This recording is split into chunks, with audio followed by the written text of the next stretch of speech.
I've had to take refuge in one of these training sheds because it's absolutely hammering it down. But anyway, I thought I'd give a quick update on what happened today.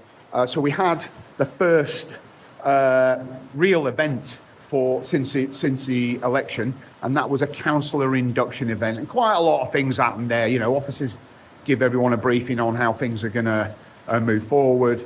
They issue you your IT. Generally there to support new councillors, into their new roles. And I thought that the event was brilliantly executed by officers, a team from councils right across West Surrey, including Surrey County Council. And they really did do a phenomenal job, and I could see they were doing a lot of great work, supporting the newer people that were elected. But I wanted to just mention a few things. So the first thing is, I have noticed a real difference in the way in which the Liberal Democrat councillors are behaving, and in a good way. They're much more friendly, and I get the impression they're much more willing to work. And that's not a surprise. They're now leading the council, and they want as little friction as possible to get their policies through. But I think there's something else going on as well, because I noticed this during the campaign, how less combative they were. In fact, they were hardly combative at all. They put their leaflets out, they knocked doors, but from what I could tell, there was none of the nastiness that we'd seen, in previous elections. And the MP was impeccably behaved, as he normally is, to be fair. He never puts a foot wrong. It must be exhausting.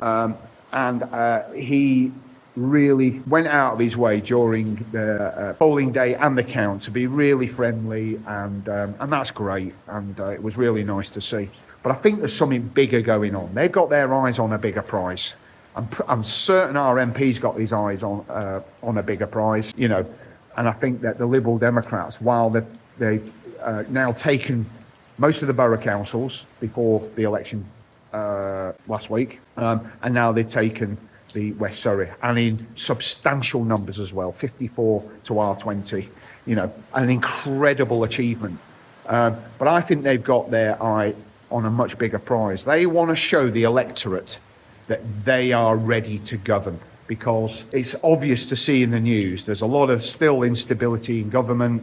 Starmer is clearly on his way out, and maybe the Lib Dems are sensing an opportunity, whether that's a chance to actually secure a majority in government. I can't see it myself, but you look at politics lately, stranger things have happened, and if that did happen, whether that's take a majority in the House of Commons or go into coalition with someone else, I've no idea who that would be, then I think our MP is definitely ministerial material, and may even fancy his chances at the leadership, because I would imagine they're pretty embarrassed about some of the things their leader gets up to, even though it's got them a bit of traction in the media and all the rest of it. That's his style. But I think our MP would actually be a really good cabinet minister, maybe even leader of the party.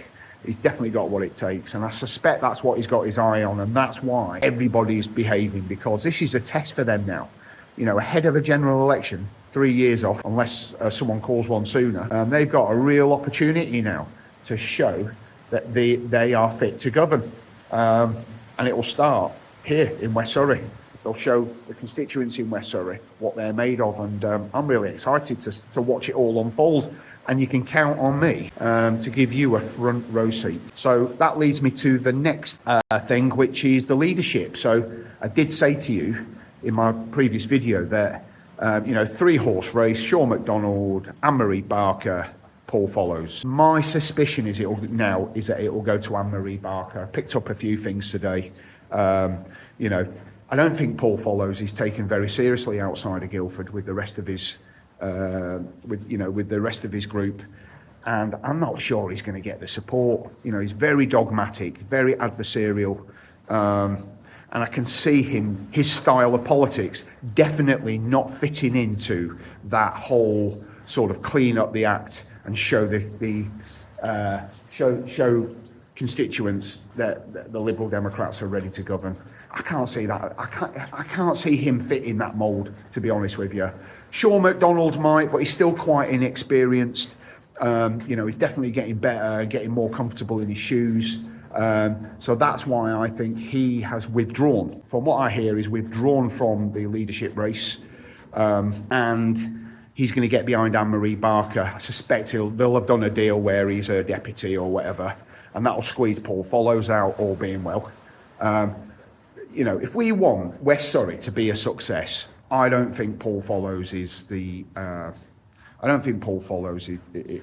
answer, to be honest with you. I think it'll cause more problems, a lot of fractions with their own group, as I said in my video yesterday. And I can see that the style. So one of their interim leader, while they elect their leader, they've appointed an interim, really good councillor from Woking, and he told me today they want to do things differently, and they want things to be more conciliatory, more professional, and all the rest of it. And that furthers my belief that they are wanting to clean up their act and show what they're made of, and be really professional. So I think it's going to be Anne-Marie Barker. I do. I hope it's Anne-Marie Barker. Anyone in local government in Surrey will probably hope it's Anne-Marie Barker. But we'll have to see. And of course, you can count on me to give you a front row seat.